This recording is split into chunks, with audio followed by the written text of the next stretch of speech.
ఏం పిల్లది ఎంత మాటన్నది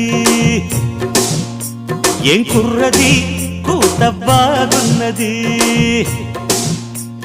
సిగ్గుల పురి చెక్కిలి తనకుంది అంది